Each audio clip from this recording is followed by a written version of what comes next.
Thank you so much Ravi గారు. And Ravi గారు చెప్పినటువంటి రోజు చాలా దగ్గరలోనే ఉంది. June 4th everybody see all in theatres. And ఇప్పుడు ఆయన చేసినటువంటి ఫస్ట్ సినిమా ఉప్పెన.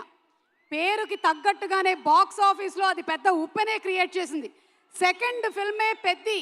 ఇది కూడా చాలా పెద్ద ప్రపంచనాన్ని సృష్టించాలి అని మనస్ఫూర్తిగా కోరుకుంటూ మొదటి సినిమా నుంచి రెండో సినిమాకి క్యూట్నెస్ని మరింత పెంచిన మా డైరెక్టర్ బుచ్చిబాబు గారిని సాదరంగా వేదికపైకి ఆహ్వానం చేస్తున్నాము. With a big round of applause to the director of the film Buchibabu గారు.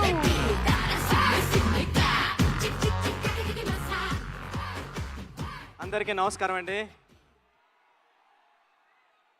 సినిమా 2 రోజుల్లోనే రిలీజు. చాలా టెన్షన్గా ఉంది, నెర్వస్గా ఉంది. ఇక్కడికి వచ్చిన మంత్రి గారికి, దుర్గేష్ గారికి, ఎంపీ చిన్ని గారికి థ్యాంక్ యూ సార్. మీ సపోర్ట్తో చాలా గ్రాండ్గా జరుగుతుంది function. Thank you sir, thank you so much. నా చేతులు కాళ్ళు వణుకుతున్నాయి, నిజంగా చెప్తున్నా. మాట్లాడేసిందంతా పెద్దోళ్ళు మాట్లాడేశారు. కానీ చెప్తా, 5 సంవత్సరాల తర్వాత, ఉప్పెన తర్వాత 5 సంవత్సరాల తర్వాత మళ్ళీ ఇంకో సినిమా చేశాను నేను. ఉప్పెనకి నేషనల్ అవార్డు వచ్చింది. చాలా డబ్బులు వచ్చాయి ప్రొడ్యూసర్ గారికి, నాకు కూడా. ఇన్ని సంవత్సరాల టైం ఎందుకు తీసుకున్నారా అంటే అది ఓన్లీ పెద్ద సినిమా కోసం తీసుకున్నా. ఇక్కడే ఉప్పెన టైంలో నాకు విజయవాడలో చాలా మంచి అనుబంధం ఉంది. ఒక్క నిమిషం మాట్లాడేస్తాం, ఫటఫట్లాడతా. చరణ్ సార్ వచ్చేస్తారు నెక్స్ట్.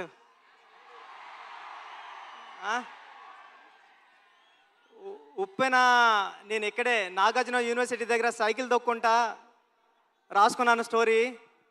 నేను ఫాదర్ అవుతున్నానని డాక్టర్ గారు చెప్పింది కూడా విజయవాడలోనే.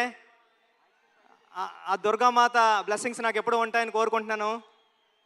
చరణ్ సార్, నేను ఉప్పెన అయిపోయిన తర్వాత ఎవరితో సినిమా చేయాలని టెన్షన్లో తిరుగుతూ ఉంటే నన్ను మీ దగ్గరికి తీసుకొచ్చారు మా గురువుగారు సుకుమార్ గారు. థ్యాంక్ యూ సుక్కు సార్, నన్ను చరణ్ సార్ దగ్గర కూర్చోబెట్టినందుకు తీసుకెళ్ళి. అంటే నాకు ఉప్పెన మెగాస్టార్ చిరంజీవి గారు ఇస్తే పెద్ది రామ్ చరణ్ గారు ఇచ్చారు. నేను చరణ్ సార్కి స్టోరీ చెప్పాను, దేవుణ్ణి మొక్కుని వెళ్ళాను. ఒక్క కరెక్షన్ కూడా చెప్పకుండా, స్వామి దత్తాత్రేయ స్వామి ఇది ఓకే చేస్తే నీకు రుణపడిపోతానని. చరణ్ సార్ ఒక్క కరెక్షన్ కూడా చెప్పలేదు. పెద్ది అంటే ఒక కమర్షియల్ ఫిల్మ్లా కనిపిస్తుంది మీకు, కానీ ఇది కమర్షియల్ ఫిల్మ్ కాదు. చాలా కమర్షియల్ ఫిల్మ్గా ఉంటూ ఒక ఎమోషనల్ డ్రామా ఇది. ఒక ఆటగాడి జర్నీ. అంటే ఆట అంటే ఇన్నాళ్ళు ఆట అంటే ఆగతాయితనంగా ఉంటుంది, కానీ ఆట ఏం తీసుకొస్తుంది ఒక మనిషికి? తన ఐడెంటిటీ తీసుకొస్తుంది, తన గౌరవం తీసుకొస్తుంది, తన చుట్టూ ఉన్న మనుషుల్ని కూడా మారుస్తుంది అని చెప్పే కథ పెద్ది. అంటే పెద్ది అంటే అలలా ఎగసపడిన మనిషి కథ కాదు, పడినా లేచిన మనిషి కథ పెద్ది. టెన్షన్గా ఉంది. చరణ్ సార్, అంటే ఈ జర్నీలో మీతో గడిపిన రోజులన్నీ నాకు గుర్తున్నాయి. షూటింగ్ డేస్ నుంచి మీరు ఎక్కడున్నాడు కూడా కనిపిస్తలేదు నాకు. షూటింగ్లో నేను కొత్త, అంటే సెకండ్ ఫిల్మ్కే ఒక స్టార్ హీరో డైరెక్టర్ నమ్మివ్వడం అంటే మామూలు విషయం కాదండి. ఉప్పెన అయిపోయిన తర్వాత, చాలా హిట్ అయిపోయిన తర్వాత చాలామంది అసిస్టెంట్ డైరెక్టర్స్ హైదరాబాద్లో కనిపించినప్పుడు కానీ కాల్ చేసి నాకు మాట్లాడారు, అన్న ఇంటికి వెళ్ళిపోతారనుకుంటే మా అమ్మ మా నాన్న ఇంకొక 2-3 సంవత్సరాలు ట్రై చేయరా, బుచ్చిబాబు లాంటి ఓడే డైరెక్టర్ అయ్యారంటే మీరు అవుతారని. అలాగా అంటే ఒక రెండో సినిమా డైరెక్టర్కి ఒక పెద్ద సినిమా స్టార్ డైరెక్టర్ సినిమా ఇవ్వడం అంటే మామూలు విషయం కాదు సార్. నన్ను నమ్మారు, నా కథను నమ్మారు. అంటే ఒక నిజాయితీగా ఒక కథ రాస్తే, పెద్ద కథ ఒక దర్శకుడు రాస్తే, ఒక నిజాయితీ గల హీరో ఆ కథను నమ్మి చేస్తే ఏంటి అన్నది పెద్ద తెలుస్తుందండి. పెద్ద నేను రోజు చూస్తున్నా. ఇప్పటికి నేను 50 టైమ్స్ నుండి 100 టైమ్స్ చూసా. పెద్ద చూసిన ప్రతిసారి సెకండ్ హాఫ్లో లాస్ట్ 40-50 నిమిషాలు నేను ఎమోషనల్ అయిపోతా. నా కళ్ళంటే నీళ్ళు వస్తాయి. సేమ్ టైము నా చుట్టుపక్కల చూసిన వాళ్ళు కూడా అదే చెప్తున్నారు. వాళ్ళు చాలా ఎక్కువ చెప్పారు, నేను చెప్తే బాగోదని చెప్తలేదు. చాలా మంచి సినిమా తీసావురా, చాలా బాగుంటుంది సినిమా, అందరూ చూస్తారు అని చెప్తున్నారండి. ఈ సినిమా June 4th రిలీజ్ అవుతుంది. ఫ్యామిలీస్తో వెళ్ళండి, మీ కిడ్స్ని తీసుకుని వెళ్ళండి. అంటే పెద్ద అంటే ఒక ఆటంకం వస్తే ఆగిపోయే ఒక కుర్రోడి కథ కాదు, ఎన్ని ఆటంకాలు వచ్చినా ముందుకు సాగే కుర్రోడి కథ. నేను 9th క్లాస్లో ఉన్నప్పుడు చదువుకున్నా. పట్టుదల ఉంటే సాధించలేనిది లేదని 10th క్లాస్ నాన్ డీటెయిల్లో ఉండేది. అలాగ పట్టుదల ఉంటే ఏమి సాధించవచ్చు అంటే చాలా ఇన్స్పిరేషనల్ స్టోరీ పెద్ది జర్నీ. పెద్దిగాడికి విజయం చాలా ఈజీగా దక్కలేదు, చాలా స్ట్రగుల్తోనే విజయం సాధించాడు పెద్దిగాడు. కానీ ఆ సాధించిన విజయం ఎలా ఉంటుంది అన్నది రేపు పెద్ది థియేటర్లో చూద్దరు. కానీ థ్యాంక్ యూ చరణ్ సార్, నన్ను నమ్మినందుకు, నాకు ఈ సినిమా ఇచ్చినందుకు మిమ్మల్ని లైఫ్లో ఎప్పటికీ మర్చిపోను. మీకు రుణపడి ఉంటా సార్ ఎప్పటికీ. Thank you sir, thank you. Janhvi madam thank you. ఈ సినిమాకి మేమందరం మట్టిలో రస్టిక్గా ఉంటే మీరు తీసుకొచ్చి కలర్ యాడ్ చేశారు. మీ మదర్కి మేమందరం పెద్ద ఫ్యాన్స్. మీ పర్ఫార్మెన్స్ ఎలా ఉంటుందంటే ఒక్కొక్క సీన్లోని ఒక మగరాయిల్లాగా ఉంటుంది, ఒక హీరోయిజం ఉంటుంది మీ పర్ఫార్మెన్స్లో. ఈ సినిమాలో చాలా మంచిగా యాక్ట్ చేశారు. ఈ అచ్చియమ్మ క్యారెక్టర్ని కూడా మర్చిపోవడం అంత ఈజీ కాదు. క్లైమాక్స్లో మీరు చేసే ఆ పెర్ఫార్మెన్స్ కానీ అన్నీ. Satish sir thank you so much. ఇంత పెద్ద సినిమాని నమ్మి ఏ రోజు ఒక మాట అనకుండా నన్ను ఒరే నువ్వు చేసుకోపో అన్నారు. ఇది 350 కోట్లు ఎంత అయింది, నాకు 25 కోట్లతో తీసా పెద్ద సినిమా. రవి గారు గట్ట ఉన్నారు, కానీ ఇప్పుడు ఇంత బడ్జెట్ సినిమా నాకు ఇచ్చారు. నేను జాగ్రత్తగానే చేశానని నమ్ముతున్నా, ఎందుకంటే మీరు ఎప్పుడు నవ్వుతానే స్మైల్తోనే ఉన్నారు. Thank you sir, thank you so much. Jagapati Babu garu అంటే హీరో గారిలో రామ్ చరణ్ గారిని ఎలాగా నమ్ముతారో దీంట్లో అప్పల సూర్య అనే క్యారెక్టర్ ఉంటుంది. అది చాలా చాలా మంచి క్యారెక్టర్ అండి. అప్పల సూరి ఫస్ట్ హాఫ్లో అప్పల సూరిని హీరో గారిని ఎంత బరువైన హృదయంతో మోస్తారో అప్పల సూరి క్యారెక్టర్ని కూడా అంతే బరువైన హృదయంతో మోస్తారు. అప్పల సూరి సీన్స్ వచ్చినప్పుడు మీ కళ్ళంటే నీళ్ళు తిరగకపోతే నా పేరు బుచ్చిబాబు సానాయ్ కాదు. దివ్యంద్ గారు love you so much brother.